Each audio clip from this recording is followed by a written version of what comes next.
자, 보고 나서 첫 번째 위험 봅시다. 자, 위험이라고 하는 것은 어떻습니까? 자, 가까운 장래에 자, 공공의 안전과 질서의 자, 핵심 내용은 이거야. 손해 동그라미. 손해가 나타날 수 있는 가능성 동그라미. 자, 가능성이 자, 충분히 존재하는 상태가 바로 위험이 되겠다. 자, 손해가 뭐라고? 다시 소리. 자, 위험이 뭐라고? 손해의 가능성이야. 그러니까 요거 두 단어로 정리해야 돼요, 그냥. 끝. 자, 위험이 뭐라고? 손해의 가능성. 그러니까 있을 수도 있고 없을 수도 있는 거. 내가 이제 예를 들어서 이제 구체적인 위험에서 기초적인 위험에서 내가 칼 들고 찾아가요. 내가 실제로 찌를 수도 있고 안 찌를 수도 있죠. 그냥 가능성이야. 눈앞에 보인다 하더라도. 알았나? 자, 가능성. 자, 따라서 밑에 이제 손해 볼까요? 자, 손해라고 하는 것은 자, 개인 또는 공동의 법익에 대해서 정상적인 상태 뭐 필요 없어요. 그냥 서술어 보고. 자, 뒤에 자, 뭐라고? 밑줄. 객관적인 감소가 핵심이야. 알았나? 객관적인 감소. 그래서 이제 객관적인 감소를 뜻한다. 그래서 이제 법익에 대한 자, 침해 행위가 있어야 된다. 핵심 내용이야. 자, 객관적인 감소가 있어야 된다. 객관적인 감소. 자, 기억하시고. 자, 따라서 이제 구체적인 위험, 다음에 이제 추상적인 위험 구분하죠. 자, 우선 단계적으로 이제 추상적부터 구분해 볼게요. 추상적. 자, 추상적인 위험이란 자, 구체적인 위험이 있을 수 있는 가능성을 말한다. 그러니까 이제 구체적인 그 전 단계예요. 이해했나? 그러니까 구체적인 위험의 그 전 단계가 추상적이야. 자, 또는 이제 가설적이고 동그라미 상상적인 경우. 자, 추상적이다, 상상적이다 그냥 내가 생각을 하는 겁니다. 알겠나?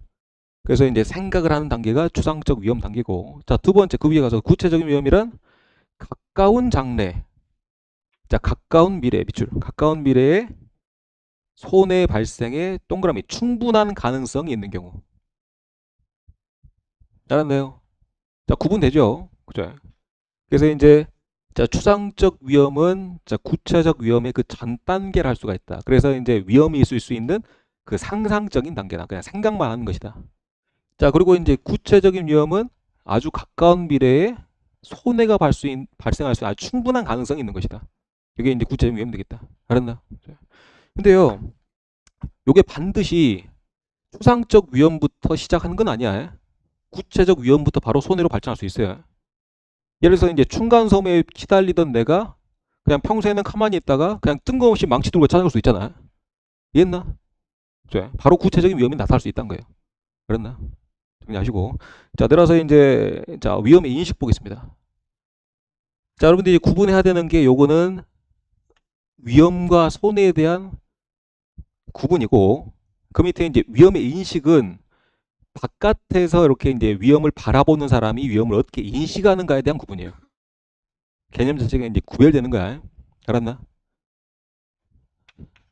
자, 위험을 어떻게 인식하는가. 자, 세 가지로 구분해 보겠습니다.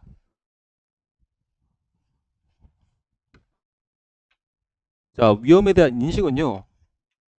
자, 그 위험한 상태를 바라보는 사람에 따라서 이렇게 이제 세 가지로 구분됩니다. 세 가지. 자, 하나는 자, 외관적 위험. 자, 두 번째는 자, 추정적 위험 또는 이제 우리가 이제 오상 위험이랍니다. 우선 쭉 쓰고나 설명할게요. 추정적 위험 이제 오상 위험. 또는 이제 여기는 오케이. 자, 혐의 오케이. 자, 위험 혐의 이렇게 이제 세 가지로 구분합니다. 우선 여기 이제 단어 뜻을 좀 알아야 돼요. 단어 뜻을. 자, 외관적이다. 우선 이렇게 설명해 볼게요.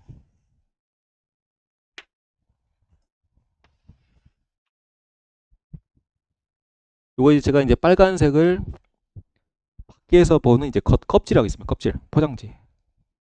포장지, 즉 외관이라 표현하죠. 자, 외관적 위험이란 자, 포장지 자체는 겉에서 보기에는 자, 위험한 거예요. 겉에서 보기엔 위험해.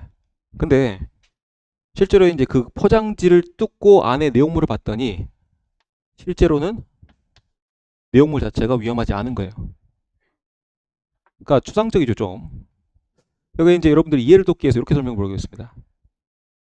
어, 아파트 또는 이제 주택 밖에서요. 지나가는 행인이 어떤 소리를 들어.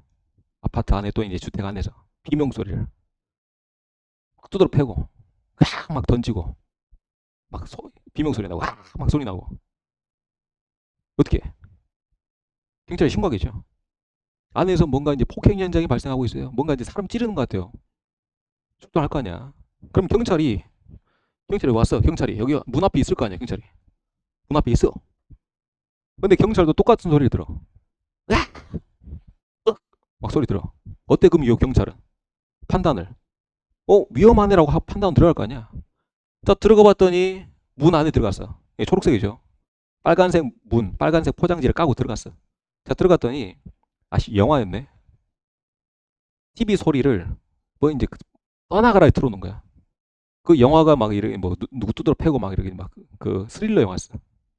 어때요? 실제로 위험해서 안 했어? 안 했잖아요. 자 그런 것들 우리가 이제 외관적 위험한다. 겉에서 보기에는 위험했지만 위험했지만 실제 포장지를 까놓고 봤더니 위험해 안 해? 안 했어요. 이런 것들이 외관적 위험이야. 알았나? 그죠? 그래서 이제 요게 바로 첫 번째 외관적 위험이고, 자 외관적 위험과 관련된 자 세부 내용 하나만 해볼게요. 첫 번째,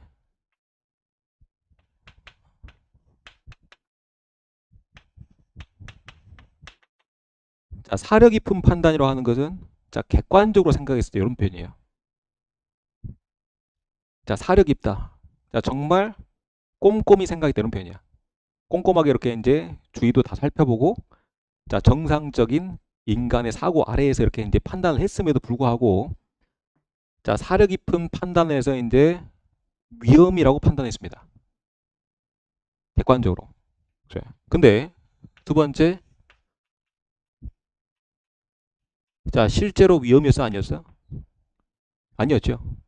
위험이 아니었던 상태가 바로 이제 외관적 위험이다. 그러면 여기 중요한 게요.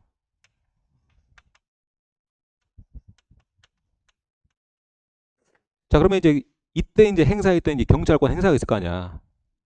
경찰권 행사가 여기 중에 핵심인데요. 자 경찰권 행사가 자 적법이었는지 위법이었는지 여부가 중요해요.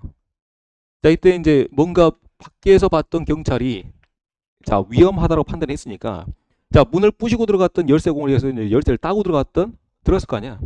자, 그 와중에 이제 이렇게 이제 문이 부서지고 다음에 문고리가 부서지고 이렇게 이제 손해가 발생했어요. 맞죠? 그러면 이제 이때 자 경찰권 행사는 자 첫 번째 질문, 자 적법일까 자 위법일까? 답은 자 적법이에요. 자 사려 깊은 판단했어요. 사려 깊은 누가 보더라도 그거는 위험하다라고 판단했을 겁니다. 이해했나? 그래서 누가 보더라도 위험하다고 판단했기 때문에 누가 경찰이어도 그렇게 행동했을 거예요. 경찰권 행사를 했을 거예요. 이해했나? 그래서 이제 적법하다라고 표현합니다. 적법하다. 그러면 이 경찰권 행사라고 하는 것은 결국 또 국가죠. 그죠? 자, 국가에 대해서는